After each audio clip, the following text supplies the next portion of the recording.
Welcome to part 2 of the Premier League preview, brought to you by sportsbet.io. Remember to like and subscribe to get your latest previews for all the football and for NFL and NBA as well. Part 1, we covered Man United against Chelsea, Newcastle against Arsenal, Spurs against Villa, and Liverpool against Brighton. In part 2, we're going to look ahead to the rest of the games, starting with Bournemouth against Manchester City at 3 p.m. on Saturday. Bournemouth, as you can imagine, 5.6 actually. I thought they might be bigger than that, Bournemouth.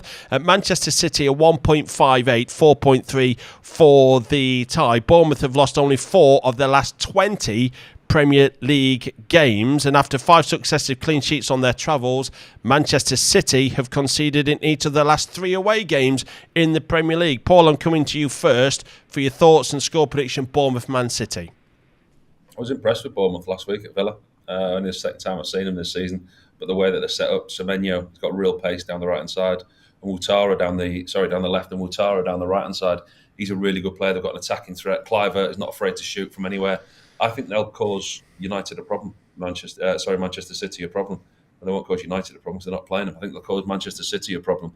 The thing for me with Bournemouth is whether Evan Nielsen plays or whether Unal plays. I think Unal came in last week against Villa.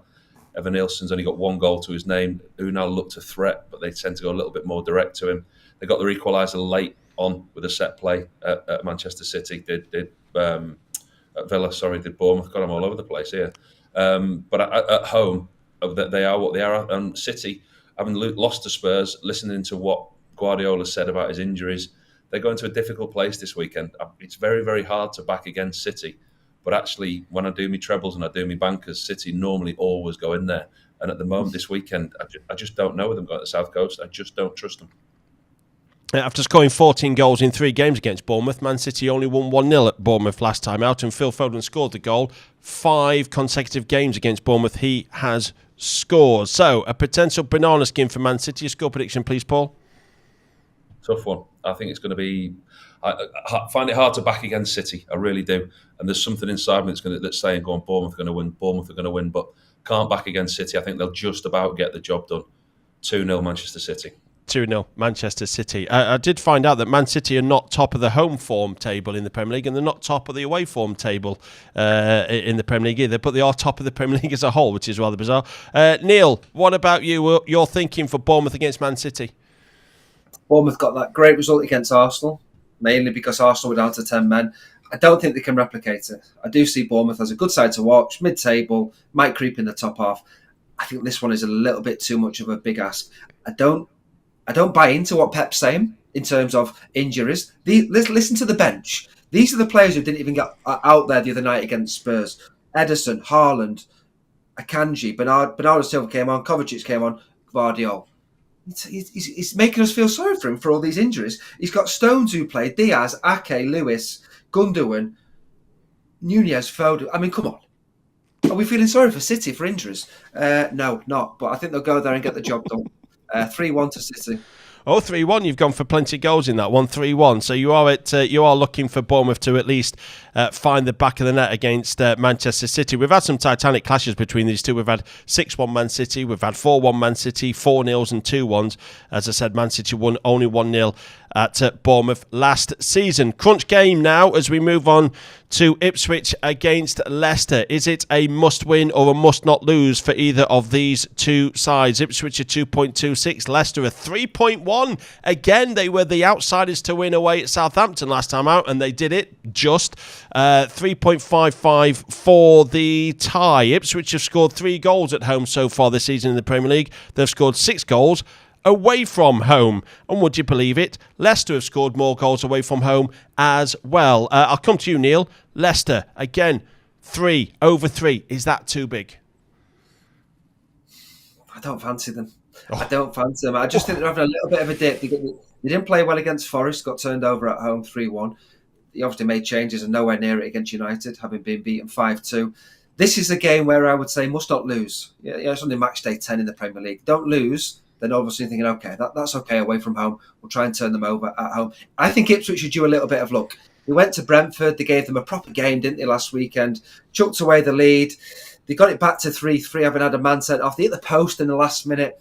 I've got Ipswich to get their first Premier League win of the season. Since Darren Bent scored a winner for Ipswich in the Premier League, there's going to be somebody else scoring a winner this time. I've got Ipswich to win 2-1.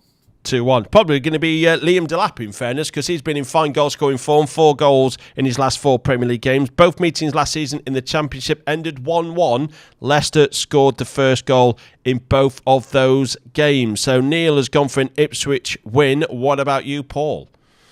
And that's how this one's going to finish. Absolutely nailed on draw. This is a game that neither side is going to want to lose, and I think that's why we lose the quality in this game.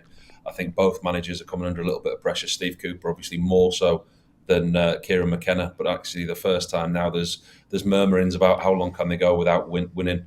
Ipswich are one of the only teams that haven't won in the Premier League. They've looked more likely winning than others. They've got 4 draws. At home, they're going to have to start turning draws into wins if they are to survive.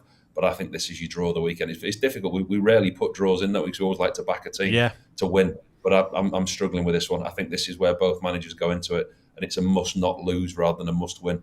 1 apiece.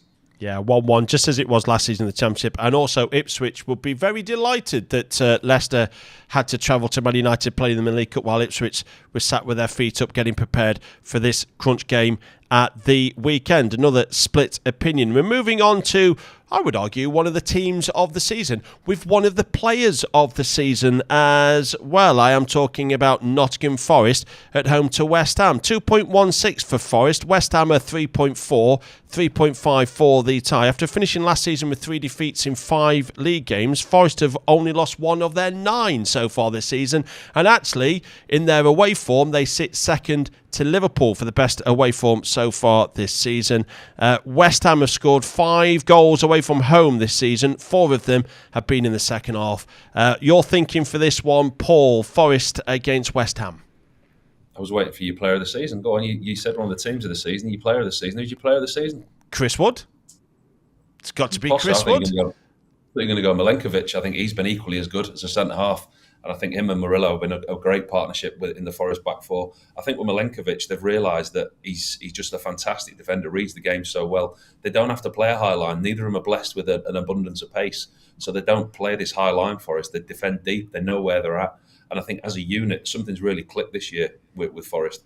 Chris Wood's always going to get goals. Look at his numbers over the years. If he gets the service, he gets the goals. Morgan Gibbs-White obviously was injured. Is he still going to be injured this week? If he is, he's another miss for them. But they've proved in the last couple of weeks, the win at Leicester, the win against Palace, they're a different outfit to what they are. And I think a lot of us, we spoke pre-season about it, and I think a lot of us had them down there. And how wrong can we be? You look at the squad of players that they've got, the comings and goings seems to have stopped. And listen, I know we're so early on in the season. I mean, we were talking after 10 games last year. The question was, can Spurs win the title? And look where they finished. They didn't even make the Champions League. So, listen, one swallow doesn't make a summer, but they have had a great start to the season, Forest. West Ham, decent result last time against Man United. Both managers desperately needed a result there. One proved to get it and the other one got the sack. So that shows how important that game was. West Ham, not convinced that they've turned the corner yet after the performance against Tottenham. I still think there's work to be done there. Fulkrug looking like he's going to be out injured longer than we expected. I fancy Forest to do it again. I think it's going to be tight. I don't think it'll be pretty. Forest 1-0 at home. 1-0 for Forest. If they do win and results go for them, Forest could move into the top 6 clearly. Could actually move to 3rd if results go for them. It's been phenomenal. I will tell you the last 10 head-to-head meetings between these two sides, the home side have won 9 of those 10. And also Chris Wood has scored a goal for club and country in every single one of his last 5 appearances. Chris Wood, you'd be thinking it's just a case of put the ball into the box and let it home. But he scores a variety of different goals. And we've seen the one he scored against Palace. And we saw the quick turn and the smart finish against Leicester right at the start of the second half. So Chris Wood is just in fine form. Who are you going for in this one, Neil? Your thoughts and score prediction, please. Our survey says less than 10. You said one of the players of the year, Chris Wood. I reckon if you did family fortunes and you asked 100 people who's the player of the season, I reckon you'd get less than 10 for Chris Wood. I think he's had a great season. But I'm saying, family fortunes, we all love that game, don't we? How many is he going to get? I reckon he'd get less than 10 votes, Chris Wood, because he's just not that fashionable name. And as much as he's effective, and he is, that's the reality of where we are with football. Listen, he's been absolutely superb. Forest have been superb.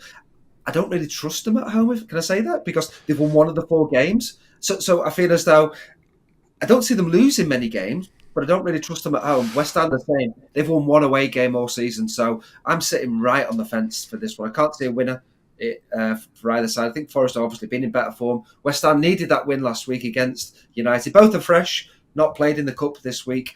I've got it down as a 1-1 draw. 1-1 draw. Another split opinion. I like this. By the way, you're not wrong about Forest home form. Away form in the Premier League. I know we're only 5 games in if you separate away and home form. Some of these sides have played 4 at home, 5 away. But Forest are second in the table for away form. Home form, Forest are 14th. So that gives you an idea of the difference between home form versus away form. Split opinion, Forest against West Ham. We move on to Southampton against Everton. Another crunch game as Ipswich at home to Leicester. Southampton, they are price-wise 2.64, correct at the time of recording. Everton are 2.66, only slightly the outsiders. The tie in this one is 3.45. Southampton scored the first goal in the last 2 home games in the Premier League and have won none of them. And Everton have scored the first goal in each of the last 3 away games, winning just 1 of them. So these teams have got a habit of scoring first but not winning games. Iliman Ndiaye has scored the first goal for Everton in the last 2 away games. Neil, I'm coming to you first. Southampton against Everton. Thoughts and score prediction, please. Everton to win. Southampton had the manager was quite happy with his performance. They got beat at City because it was only 1-0 and not 8-0, which many people thought. They played in the League Cup. They won that one just. Late winning goal against Stoke. Very average team in the Championship. Yes, both teams made changes.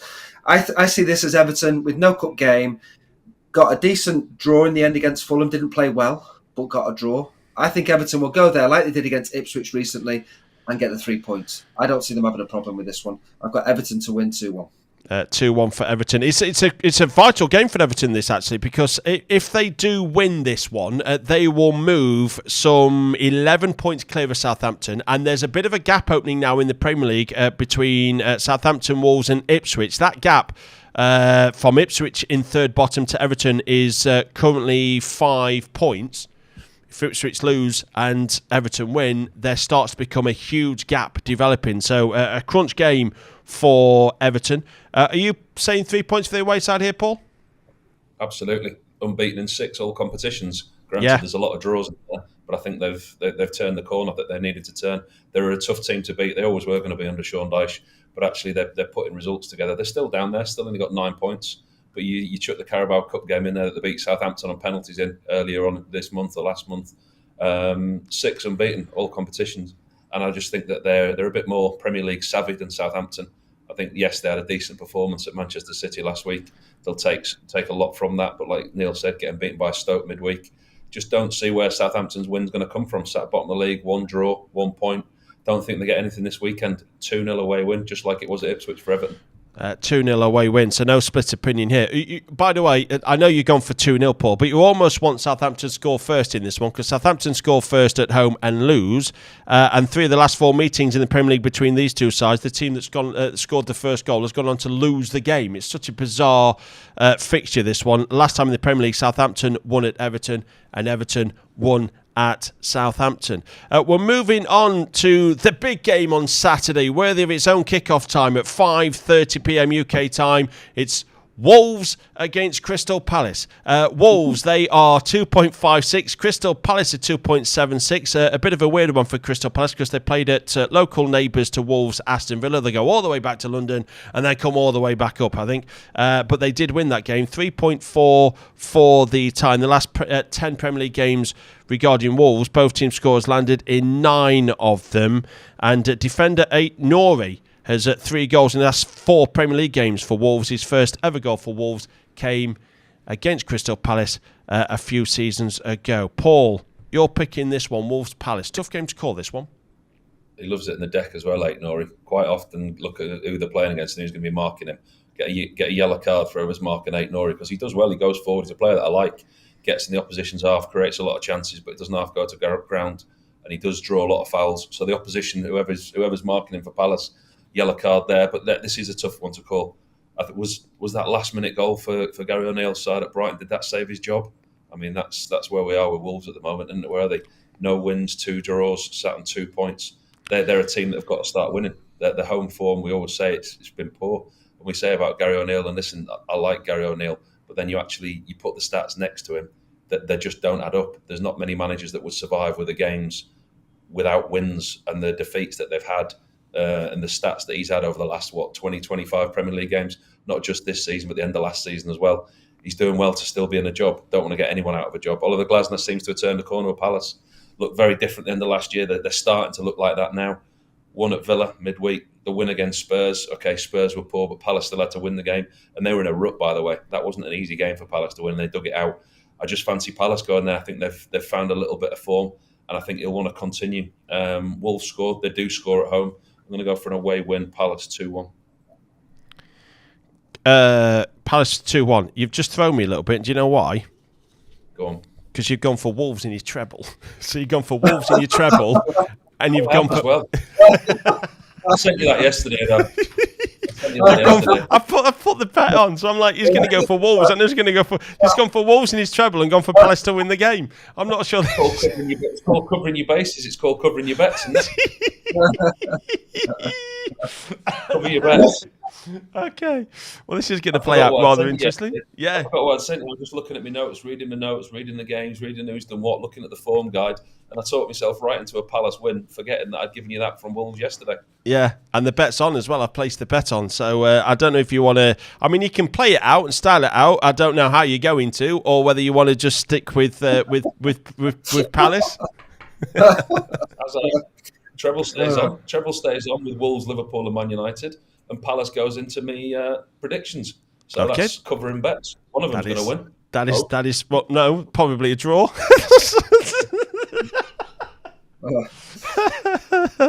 Okay, so you've gone for Palace to win by 2-1. Both league games last season, by the way. I've always said this about football. You don't need to have the best teams to have the best games. Both league games last season had over 3.5 goals, so they were a goal fest between these two sides. Matheus Cunha, who I like, has scored in his last two games against Palace for Wolves. Away win for Paul. Neil, what about you? What's your thinking, Wolves, Crystal Palace? Wolves have conceded the most in the Premier League, but they've scored more than Forest, who are 7th. They've scored more than Newcastle, and they've scored more than Manchester United. So Wolves will be good for a goal, but good to concede them. Lowest scorers joint are Crystal Palace. Eze's a doubt. That's a big worry for Crystal Palace, that Eze is a doubt. He scored against Villa in the League Cup, but also went off, so he might not start. I'm with Paul on this one. I'm all over an away win. I just think Wolves... They got lucky against Brighton. Should have been 3-1 down. 4v1 at the back there. Brighton should have made the most of that. Should have been 3-1. I had 3-1. I'm saying score the goal. And then they end up drawing 2-2. Great crowd teams. Love the crowd teams. Brilliant. They were absolutely superb. Yeah. Yeah, that was good. But yeah, Wolves absolutely nowhere near it this season. They're in trouble. So I've got an away win. Palace beat Spurs. They beat Villa. I think they'll get a hat-trick of wins this week. 2-1 as well. I've got that 2-1 away win. So you've both gone for Palace to win 2-1. No split opinion here. I think this is the first game where you've agreed even on the scoreline as well. I'm a big fan of Gary O'Neill, but if he loses this at home to Palace, you feel that could be the end of it. The end is nigh, because there would be, again, a real gap opening up between the bottom three and the teams just above them. And some crunch games for Wolves coming up after Palace. They're at home to Southampton, they're away at Fulham, home to Bournemouth, and away at Everton. So there's some must-wins in there for Wolves, but you've gone for a Palace victory away at Wolves. And the final game is a London derby. This takes place on Monday at 8 p.m. It's Fulham at home to Brentford. Fulham are 2.02. Brentford are 3.55. 3.75 for the tie. Brentford have lost their last 4 Premier League away games, but they have scored the first goal in 3 of them. They've actually not got a bad goal-scoring record against Fulham either. Raul Jimenez has scored the first goal of the game in each of the last 3 home games for Fulham at Craven Cottage. Neil, I'm coming to you first for the Monday night London derby, Fulham against Brentford. All over the home victory. Absolutely. If this was at Brentford, I'd be all over the home victory. Brentford are the 3rd top scorers in the Premier League. Surprised at that. But the reason is at home. They've only scored 3 away goals this season. Defensively, the 4th worst in the Premier League. So that shows they've conceded too many. Like Mbuemo, like Vissa, will always fancy them to get a goal. But I just think this is maybe one away from home where they don't. So I'm actually going to go Fulham to 0. Fulham will be hurt because they should have beaten Everton last weekend. Late equalising goal and should have had that game wrapped up. Didn't play in the Cup. Brentford did. Just got through on penalties, Brentford. Fresher Fulham. They're at home. Brentford are awful away. 2-0 for Fulham. 2-0 for Fulham. Again, I go back to the point I just made. You don't need the best teams to have the best games. Scorelines between these two sides in the Premier League. We've had a 3-0, a 3-2, a 3-2, a 3-0. Okay, we had a 0-0 last time out. Brentford actually won 3-0 at Fulham last time out. Fulham did not score against Brentford at all last season, home and away. They didn't bag against Brentford. That's why I was slightly thinking that Brentford were a bit of a big price in this one at 3.55. Home win for Neil. Paul, your thoughts on Fulham-Brentford? I've not put either of these two in my treble, have I? What did I send you yesterday? Listen, I think Brentford at home, easy to back. Fulham at home, a lot easier to back. I thought they were good last week at Everton. Fulham got the 1-1 draw. Brentford come off the back of 2 wins. I think we're seeing a draw. I think Brentford, they're starting to come into a little bit of form away from home. Like Neil says, they have been really, really poor. I do generally like backing Fulham at home. I'm going to sit on the fence with this one. One each, one apiece. 1-1. We did get a 0-0 tie last time out. Brentford have scored 7 goals in the last 3 games at Craven Cottage. So none of you fancy the Bees to sting Fulham in this one. But you've gone for 3.75 for the tie, Paul, and you've gone for a 2-0 victory for Fulham. And that rounds up the score predictions for Matchday 10 on the Premier League preview, brought to you by Sportsbet.io. As always, please gamble responsibly. And now we're going to go into your selections and your score predictions and how you fared for Matchday 9.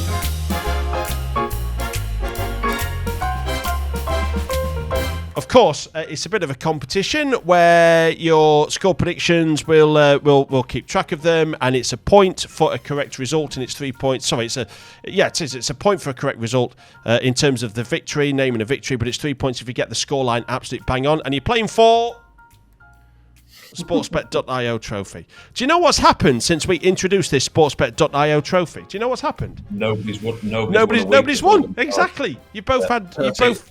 It's the quality of the trophy, you see. Nobody wants it. You don't want this. This is brilliant. Look at it. It's got green ribbons and everything. I'll play for Tottenham. I'll have any kind of cup. Let's go in, please. That is a fair shout. So after week 7, it was 4-3 in favour of Paul. And after week 9, it's still 4-3 because you both ended last week with 4 points. You didn't nail a correct score prediction in terms of the actual result, but you did get 4 teams right to win their particular game. So, again, for the last 2 weeks, you have both drawn level. So it is still 4-3 in favour of Paul. A long way to go, but at the moment, Paul is closer to winning this than Neil at the moment. We shall fare next week. See how you fared next week for Matchday 10. Now it's time for the trebles.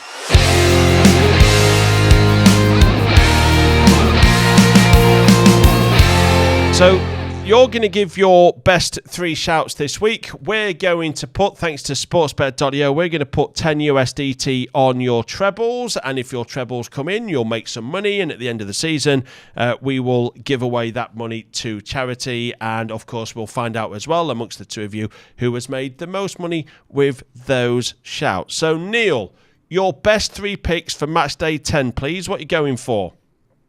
2 of them are title contenders, but tough games. Liverpool at home to Brighton, Arsenal away to Newcastle. So I've got Liverpool, Arsenal. And then the riskier one, but they're at home, so I really fancy them, is Fulham. So Liverpool, Arsenal and Fulham for me. Thank you. That is a treble of 5.61. Good price, which if we put 10 USDT on it, will return 56.1 USDT. So the very best of luck. Paul, your treble, please. Well, I was clearly conscious of getting stick every week off Mel's about saying that I just put in the same 3 title contenders every week. So while I was rushing through an airport yesterday and you were texting me for the treble, I clearly didn't look at what I was putting when I looked at my predictions today. So I've actually gone for a lot of value. I've gone for Wolves at home to beat Palace, who I've tipped up to win. But Wolves, Liverpool, Man United. I think there's some value in that.